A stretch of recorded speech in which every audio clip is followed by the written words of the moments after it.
Sergeant Maria Rodriguez wiped the sweat from her forehead as she sat on her bunk in the dimly lit barracks.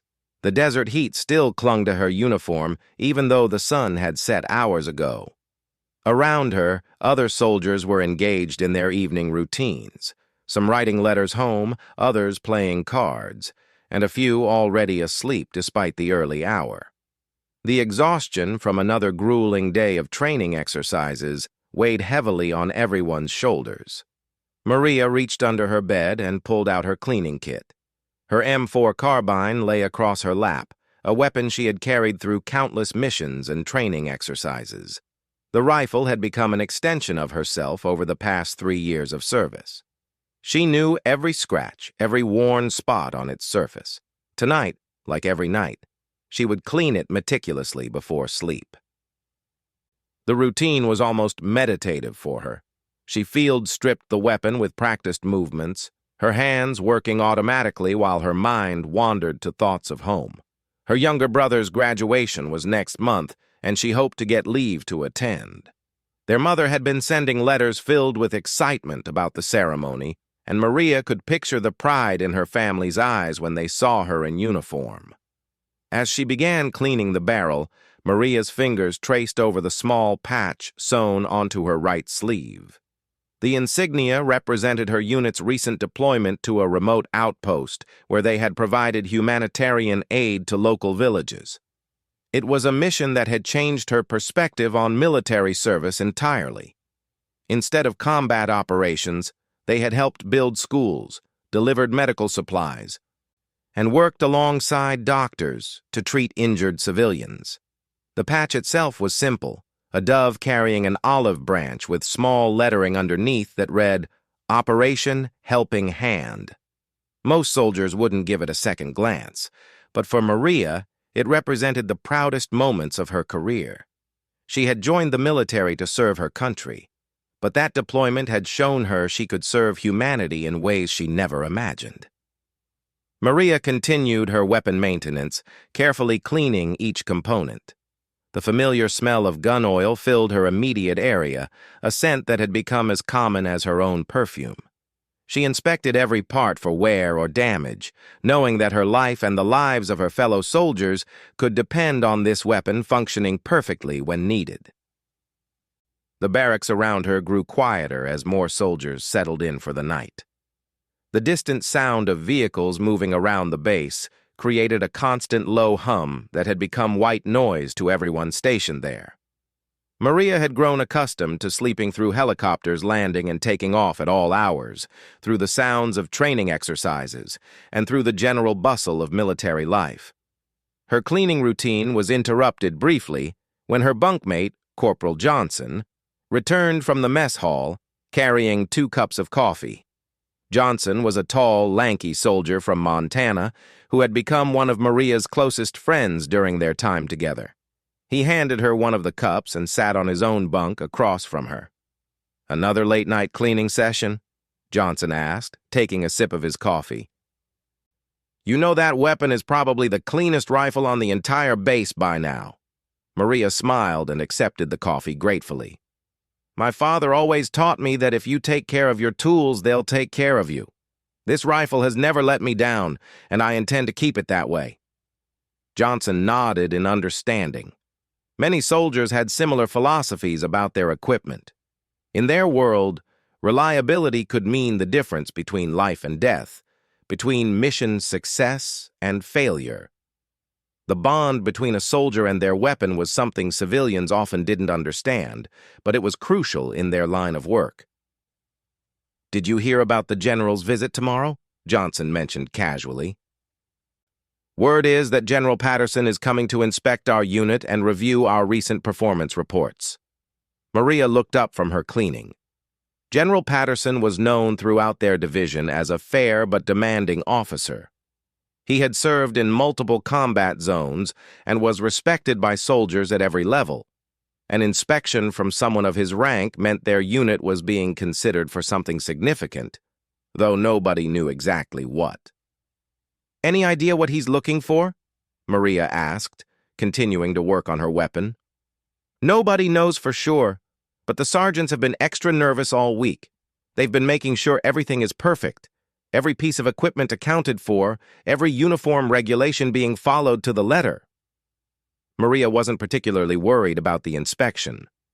She had always maintained high standards for herself and her equipment. Her uniforms were always pressed, her boots always polished, and her weapon always in perfect condition. She had received commendations for her attention to detail and her performance during training exercises. As she reassembled her rifle, Maria thought about her military career so far. She had enlisted straight out of high school, driven by a desire to serve and to prove herself in a challenging environment. The early months of basic training had been difficult, but she had persevered and excelled. Her instructors had noted her natural leadership abilities and recommended her for additional training. The deployment that earned her the patch on her sleeve had been a turning point in her understanding of military service. While she had trained for combat scenarios, the humanitarian mission had shown her the positive impact soldiers could have on communities in need. She had helped organize supply distributions, assisted medical personnel in treating patients, and worked with local leaders to identify the most pressing needs of their communities. During that deployment, Maria had also learned to speak basic phrases in the local language, which had helped her connect with the people they were serving. Children in the villages would run up to her with bright smiles, and elderly residents would thank her with tears in their eyes. Those moments had given her a sense of purpose that went beyond following orders or completing missions. The humanitarian patch represented not just her own service, but the collective effort of her entire unit during those 6 months. They had worked together to make a real difference in people's lives, and the recognition they received from both military leadership and the local population had strengthened their bonds as a team. Maria finished cleaning her weapon and began putting her kit away. The coffee Johnson had brought her was helping her stay alert despite the long day. Around them, the barracks had grown mostly quiet, with only the occasional whisper or the sound of someone turning over in their sleep. Tomorrow's inspection would be routine for Maria, but she understood why some soldiers were nervous. General Patterson's visits often preceded major assignments or deployments. Their unit had been training intensively for months, and many suspected they were being prepared for a special mission of some kind. As she prepared for sleep, Maria folded her uniform carefully and placed it on the chair beside her bed. She made sure the humanitarian patch was visible and properly positioned. The small insignia had become a source of pride, not just for her, but for everyone who had served on that mission. The lights in the barracks were dimmed, but not completely turned off, as was standard procedure on military bases. Maria lay on her bunk and stared at the ceiling, thinking about the next day and what General Patterson's visit might mean for her future. She had no way of knowing that the small patch on her sleeve would soon change the course of her entire military career. Sleep came slowly as Maria's mind raced with possibilities. Would they be deployed again? Would they receive new training assignments? Or was this inspection simply routine, with no larger implications? Whatever tomorrow brought, she felt confident in her readiness and in her commitment to serving with honor and distinction. The morning reveille came earlier than usual, with Sergeant First Class Williams barking orders for everyone to be ready for inspection 30 minutes ahead of schedule. Maria had already been awake for 20 minutes, using the extra time to ensure every detail of her appearance was perfect.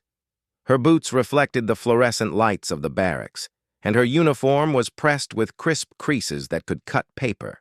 The entire base seemed to vibrate with nervous energy as soldiers hurried through their morning routines. Maria watched younger soldiers frantically polishing their equipment and checking their uniforms for any imperfections. She remembered being just as anxious during her first major inspection, but experience had taught her that preparation and attention to detail were more valuable than last-minute panic. After breakfast in the mess hall, Maria's unit assembled in the main courtyard for the formal inspection. The morning sun was already intense, and she could feel sweat beginning to form under her uniform despite the early hour. Around her, 200 soldiers stood in perfect formation, their weapons held at precisely the correct angle, their faces showing the focused discipline that had been drilled into them through months of training. General Patterson arrived exactly on schedule, stepping out of a military vehicle accompanied by his aide and several other high-ranking officers. Maria had seen the general before during larger ceremonies, but never during a unit-specific inspection. He was younger than she had expected for someone of his rank, probably in his early 40s, with gray beginning to show at his temples. His uniform was immaculate, and he carried himself with the confident bearing of someone accustomed to command. The general began his inspection at the far end of the formation, working his way systematically through each row of soldiers. Maria could see him stopping occasionally to examine equipment more closely or to exchange brief words with individual soldiers. Some soldiers appeared nervous under his scrutiny, but the general's demeanor seemed more curious than critical. As General Patterson moved through the ranks, Maria found herself thinking about the humanitarian mission that had earned her the patch she wore. The deployment had lasted 6 months, during which her unit had worked alongside international aid organizations to provide assistance to communities affected by natural disasters and regional conflicts. They had distributed food and water, helped construct temporary shelters, and provided security for medical teams treating injured civilians. The mission had been challenging in ways that differed completely from traditional military operations. Instead of focusing on tactical maneuvers or combat readiness, they had needed to develop skills in logistics coordination, cultural sensitivity, and civilian interaction. Maria had discovered talents she didn't know she possessed, particularly in organizing complex supply operations and communicating with people from vastly different backgrounds. During the deployment, Maria had worked closely with a team of engineers to rebuild a school that had been destroyed in fighting between local factions.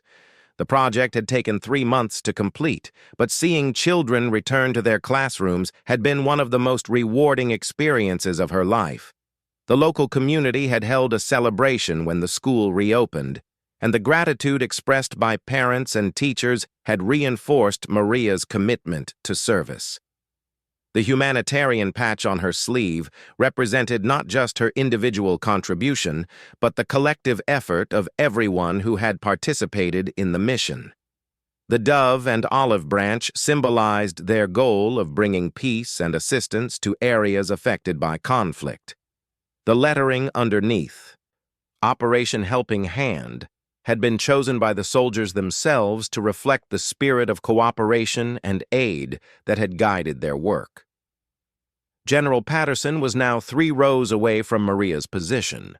She could hear fragments of his conversations with other soldiers, asking about their training, their experience, and their goals within the military. His questions seemed designed to understand each person's background and motivations rather than to test their knowledge of regulations or procedures. Maria's attention was briefly drawn to movement at the edge of the formation, where military photographers were documenting the inspection.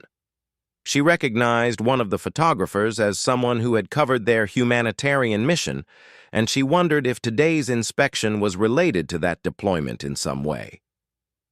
The timing seemed coincidental, but Maria had learned that very few things in the military happened purely by chance. The soldier next to Maria, Private First Class Thompson, was visibly nervous about the approaching general. Thompson was relatively new to their unit, having joined just 2 months ago after completing advanced training. Maria had taken Thompson under her wing, helping him adjust to the expectations and routines of military life. She could see his hands trembling slightly as he held his rifle, and she wished she could offer some reassurance without breaking formation. General Patterson reached the row directly in front of Maria's position. She watched as he spoke with each soldier, spending several minutes examining their equipment and asking questions about their service. His approach seemed thorough, but not intimidating, and most soldiers appeared to relax somewhat after their brief interactions with him. When the general finally reached Maria's row, she felt her heart rate increase despite her efforts to remain calm. She had been through countless inspections and evaluations, but something about this particular visit felt different. The general's reputation for identifying exceptional soldiers and recommending them for special assignments was well known throughout their division. The general stopped in front of the soldier to Maria's left, a corporal who had served in a different deployment focused on training local security forces. Maria could hear their conversation about the challenges of working with international partners and the importance of cultural understanding in military operations. The general seemed particularly interested in the corporal's perspective on building trust with local communities. Then, General Patterson moved to stand directly in front of Maria. His eyes met hers briefly before he began his examination of her equipment and uniform. Maria maintained her posture and gazed straight ahead, as required during formal inspections, but she was acutely aware of the general's careful scrutiny. "Sergeant Rodriguez," the general said, reading her name tape, "tell me about your service record."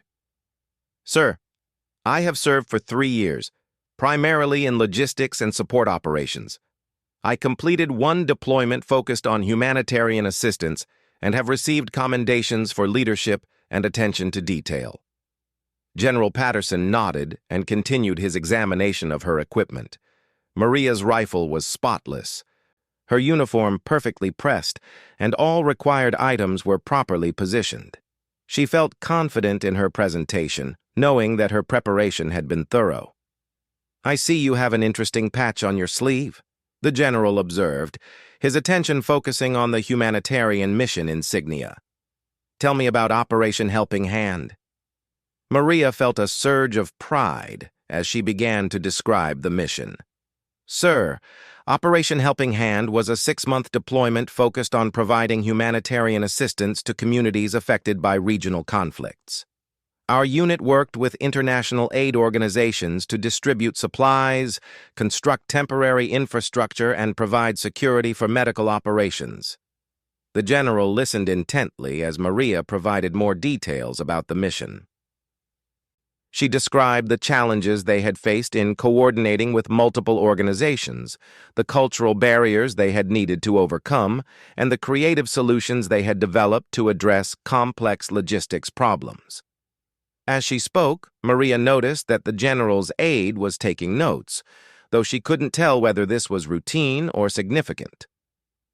"What was your specific role in this operation?" General Patterson asked. "Sir, I served as the logistics coordinator for supply distribution operations. I was responsible for managing inventory, coordinating delivery schedules, and working with local leaders to identify the most urgent needs in each community we served." The general asked several more questions about the humanitarian mission, focusing on Maria's problem-solving approaches and her interactions with civilian populations. His questions were detailed and thoughtful, suggesting that he had either experience with similar operations or a specific interest in humanitarian work. As their conversation continued, Maria began to sense that this inspection was different from routine evaluations. The general's questions went beyond standard military procedures and focused on her ability to think creatively, work with diverse groups of people, and adapt to unexpected challenges. These were skills that had been crucial during the humanitarian deployment, but were not typically emphasized in traditional military training. After several more minutes of questions, General Patterson moved on to examine the soldier to Maria's right. However, Maria noticed that his aide made additional notes before following the general to the next position. She wondered what significance, if any, her responses might have for her future assignments. The remainder of the inspection proceeded without incident. General Patterson completed his review of the entire unit and delivered brief remarks about their professionalism and readiness. He commended their recent performance and indicated that several soldiers had demonstrated exceptional potential for advanced responsibilities. As the formation was dismissed, Maria felt a mixture of relief and curiosity about the inspection's purpose. The general's interest in her humanitarian service had been unexpected, and she wondered whether it might lead to new opportunities or assignments. Whatever the outcome, she felt proud of her service and confident in her ability to take on new challenges. 3 days after the inspection, Maria was called to report to the company headquarters building. The message had come through official channels with no explanation, only instructions to present herself to the commanding officer's office at 1400 hours. She spent the morning wondering about the purpose of the meeting, running through various possibilities in her mind while completing her regular duties. The headquarters building was quieter than usual when Maria arrived. She announced herself to the clerk at the front desk and was directed to wait in a small conference room. Through the window, she could see other soldiers going about their daily routines on the base. But inside the building, there was an air of serious business that made her slightly apprehensive. After a few minutes, the door opened, and her company commander, Colonel Harris, entered along with General Patterson and his aide. Maria immediately stood at attention, surprised to see the general again so soon after the inspection. Colonel Harris gestured for everyone to sit around the conference table, and Maria took the chair indicated to her. "Sergeant Rodriguez," Colonel Harris began, "General Patterson has a special assignment opportunity that he would like to discuss with you. This conversation is preliminary, and you are under no obligation to accept whatever might be proposed." General Patterson leaned forward and opened a folder he had brought with him. "Sergeant, your performance during the inspection and your experience with Operation Helping Hand have brought you to my attention for a unique opportunity. I'd like you to consider joining a new program that we're developing." Maria listened carefully as the general explained the program. The military was creating a specialized unit focused on humanitarian operations and peacekeeping missions. Unlike traditional combat units, this group would work primarily with civilian populations, international organizations, and local governments to provide assistance during crises and conflicts. "The program will require extensive additional training," General Patterson continued. "You would spend 6 months learning advanced logistics management, cultural awareness, diplomatic protocols, and crisis management. Following that training, you would be deployed to regions where your skills could make a significant difference in people's lives." The opportunity sounded both exciting and challenging. Maria had found deep satisfaction in the humanitarian work she had done during her previous deployment, and the chance to make that type of service her primary focus was appealing. However, she also understood that accepting such an assignment would significantly change her military career path. "What would this mean for my future advancement?" Maria asked. "Would I be able to return to traditional military roles if I chose to later?" "This program is designed to develop leaders who can bridge the gap between military operations and civilian assistance efforts," the general explained. "The skills you would develop would actually enhance your value in traditional roles as well. We expect that officers with this background will be highly sought after for a variety of leadership positions." Colonel Harris added, "Sergeant Rodriguez, I want you to know that your current unit would hate to lose you. But we recognize that this opportunity could be beneficial both for your career and for the broader mission of our armed forces. The decision is entirely yours." Maria asked several more questions about the program, the training requirements, and the types of missions she might be assigned to. The general and colonel provided detailed answers, painting a picture of challenging but meaningful work that would take her to different parts of the world and allow her to work with diverse groups of people. The general explained that the program was still in development, with only 30 soldiers being selected for the initial group. These individuals would help shape the training curriculum and operational procedures for future participants. Maria would essentially be a pioneer in a new approach to military service that emphasized cooperation and assistance rather than traditional combat roles. "The selection process has been rigorous," General Patterson noted. "We reviewed hundreds of service records and conducted extensive interviews. Your combination of technical skills, leadership ability, and demonstrated success in humanitarian operations made you stand out as an ideal candidate. Maria felt honored to be considered for such a selective program, but she also felt the weight of the decision before her. Accepting would mean leaving behind the unit where she had built strong friendships and proven herself as a reliable soldier. It would also mean embarking on a career path that was largely unknown, with no guarantee of how it might affect her long-term prospects. "How much time do I have to make this decision?" Maria asked. "We would need your answer within 1 week," Colonel Harris replied. "If you accept, you would begin the training program in 6 weeks, which would give you time to complete your current assignments and prepare for the transition." The meeting concluded with General Patterson providing Maria with additional materials about the program, including detailed descriptions of the training curriculum and examples of the types of missions she might undertake. He emphasized that the work would be demanding and that success would require dedication, adaptability, and strong interpersonal skills. As Maria left the headquarters building, her mind was spinning with the implications of the opportunity before her. She had joined the military to serve her country, but this program would allow her to serve humanity in a broader sense. The humanitarian patch on her sleeve had represented one mission, but this new role would make such work her primary focus. That evening, Maria called her parents to discuss the opportunity. Her father, a retired construction worker, was initially concerned about the additional training requirements and the uncertainty of the new program.